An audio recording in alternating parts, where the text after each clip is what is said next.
So there's something called the Literacy Skills Checklist. And if you go on to this website, you can access everything we're going to show you. And we have to tell you that some of the things are not accessible, but we have found ways to make them more accessible for people who may need screen reader assistance. So this is a great site for teachers and other people interested in literacy. And it goes very basic all the way up to skills that you would see in any classroom of children that have no disabilities. So you can browse practical activities. At different holidays, they bring up suggestions. I have spent hours on that website, and I feel like I still hardly know it. Okay. So we're going to share a little bit of this with you. And you got a handout of this, so you'll be able to read it, which it's very hard to read on the screen, and we know that.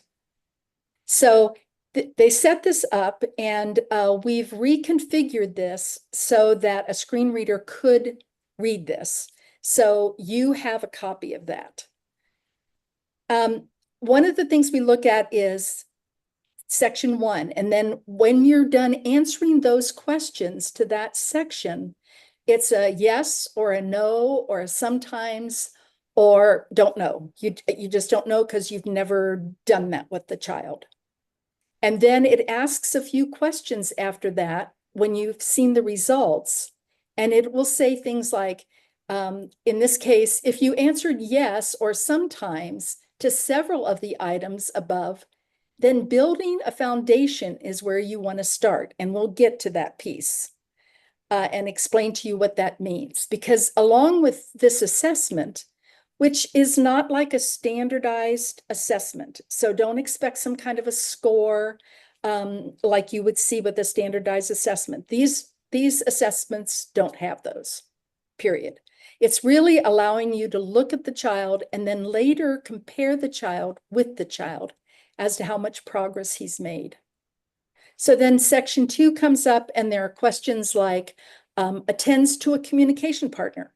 In other words, they know that there's a person there and they're attending to them, whether it's visually, tactily, auditorily. Attends to pictures or objects in traditional or adapted books that you've adapted to make more meaningful to the student. And so you check a yes, a no sometimes. If there are lots of no's answered, then you stop, you don't go to the next section. Or if there's yeses, it depends on what you're looking at. So don't always assume that no means that or yes means that. You really have to pay attention to the questions asked at the end of each result. And so that's on the first page. And then the next page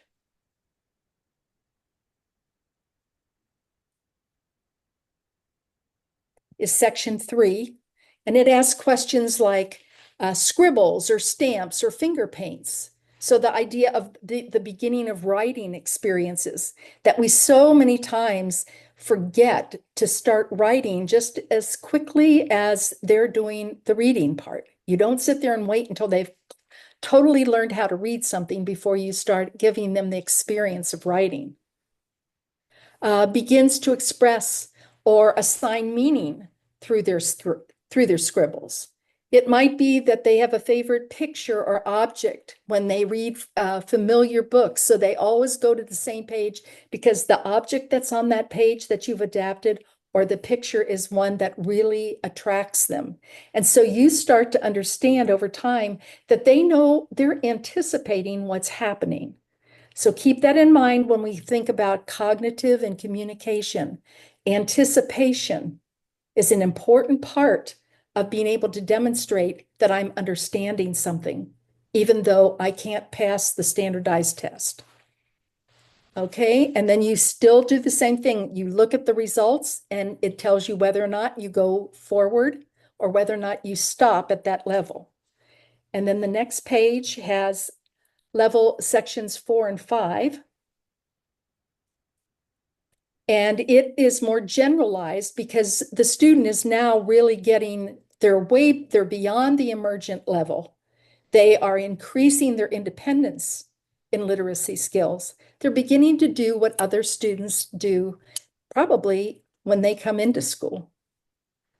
So take a look at this form, see if it speaks to you and whether or not it's something that you think would be useful to do. So don't think about literacy, well, he doesn't communicate enough for me to do literacy. Wrong. And I can tell you how many times I've been wrong. So don't worry about whether or not somebody else thinks this looks like literacy, because this is going to change some of your ideas. And some of you already have changed your ideas about it, I know. Okay. So I want to give you an example. Now, this is the steps to literacy. This is the one that answers, you've answered the questions on the form, and it tells you what level. So there's building a foundation, there's early emergent literacy, there's emergent literacy, and there's expanding literacy. And so what they've done is they've identified some of the skills in each of these areas that you could be working on with the student.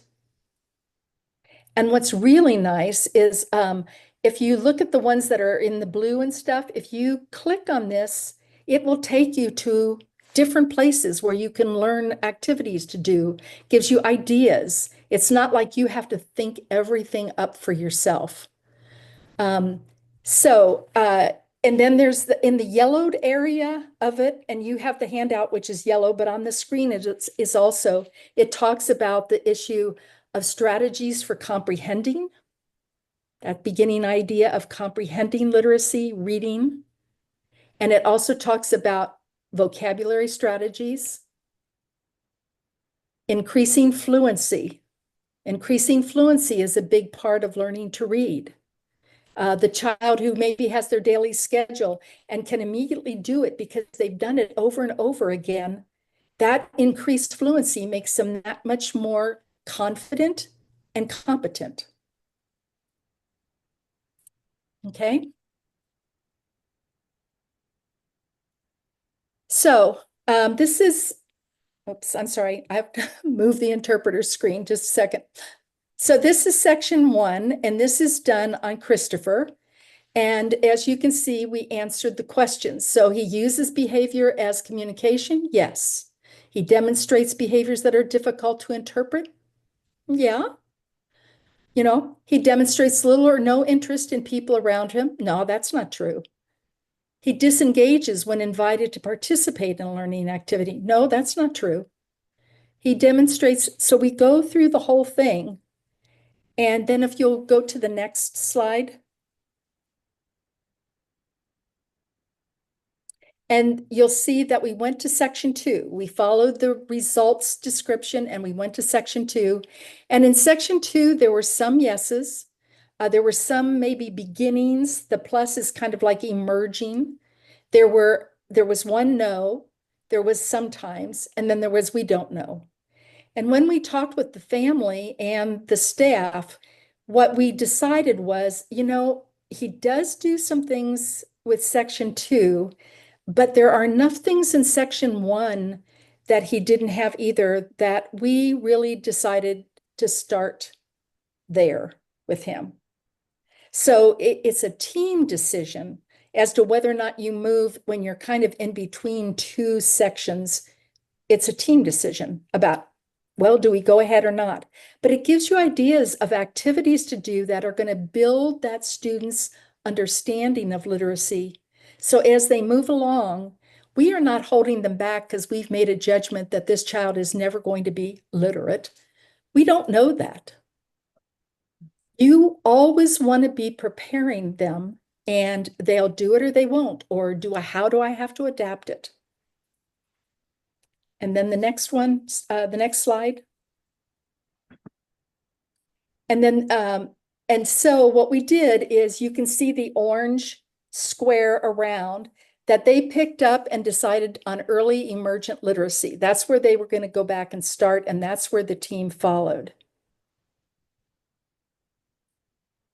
And remember, all those blue marked things lead to sites that help you know how and what to do. Okay. And that document is on the website in that format. We sent out a copy of that document, but we made sure that it was accessible for screen reader. So just be aware of the fact that you can go online and do all of that we've just shared with you. So in early emergent literacy, these were the kinds of skills that we decided we would start working on. Did we start working on all of them at once? No. We picked the thing that we thought was going to be the easiest for him. And so we came up with the idea of attending to a communication partner. We would start with that one, and that the child is beginning to understand that people and objects have names. He started to understand who that was. And we used some signs for names, and he very quickly picked them up. And though his fingers were pudgy from the edema, there was some physical therapy that they did in the morning with him that helped relieve some of that edema that made those fingers and hands more useful. And he loved music and rhythmic activities. That's that moderately to severe piece. Okay. And then also showing interest in books. As soon as we started to adapt books that had some objects and partial objects attached, he was interested. Did he attend to the pictures? No, but he attended to the objects. When the pictures came up really close and they were black and white, he was interested because they were so stark. But a typical picture in a regular picture book, he had no interest in. Okay.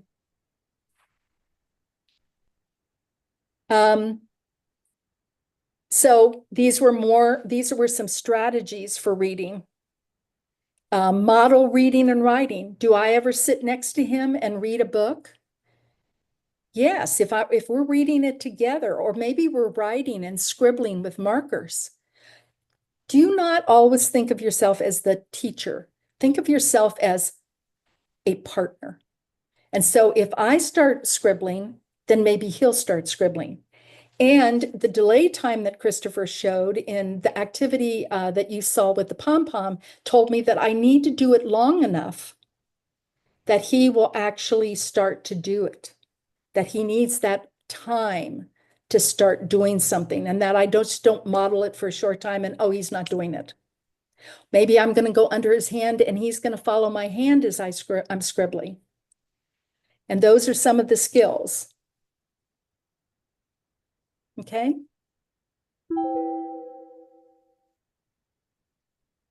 And then writing strategies. That was something that the team had not thought about doing anything with writing. And we actually found that he loved doing it. It was the movement that he loved. But we had to use like fat markers and stuff like that so he could actually grasp onto things and hold on to them. Okay. And then the comprehension strategies I mentioned. So the idea of conducting a symbol assessment to ensure which symbols does he understand? Does he understand this symbol? Does he understand a symbol of a big red X? No, that's not concrete. So what do I do for him saying no? And is he even ready for yes, no questions, which we so often start with, which is not a good plan. Implement comprehension strategies before reading, during the reading, and following the reading. Okay?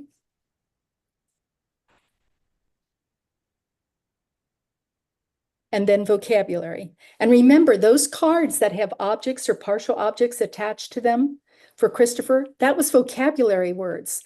When his mom and dad came to the school's open house, one of the things the aide said to them was, he's got 22 vocabulary words. And they both looked at her and like dropped their jaw and said, what?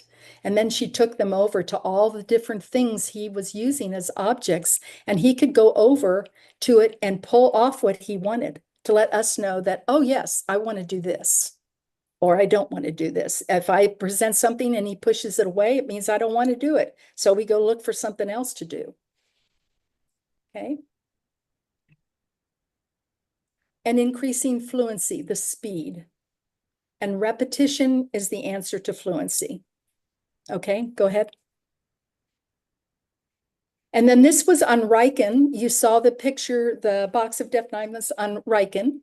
And there are a lot of little notes attached because there were answers.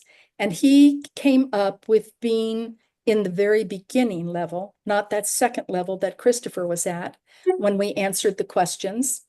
And go to the next screen.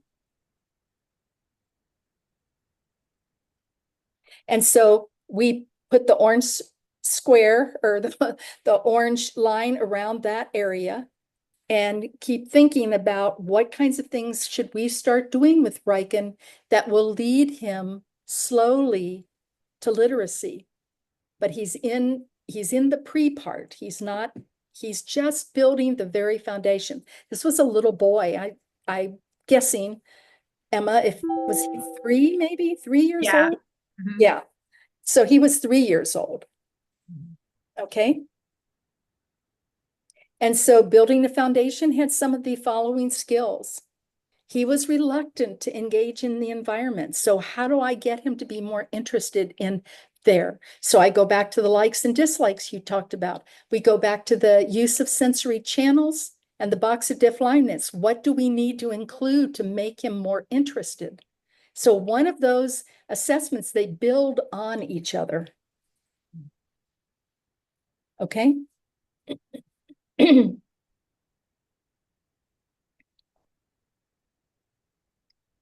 And then some of the skills such as he has little or no experience with rhythm activities. Well, we want to start doing some rhythm activities and see whether or not he starts to enjoy that. Remember, rhythm is about vibration. It may not be physical vibration, but it's vibration. A little boy who loved running his hand up and down the bricks in the schoolyard. There was a vibration, a pattern to him. Okay.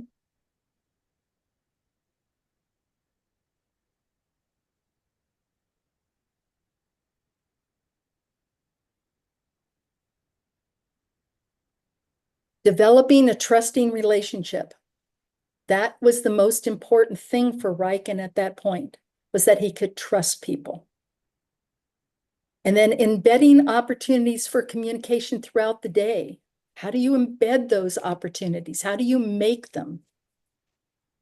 Okay. And the experiences that are meaningful. And then the writing. You know, we didn't start that with him, but that's something to be thinking about.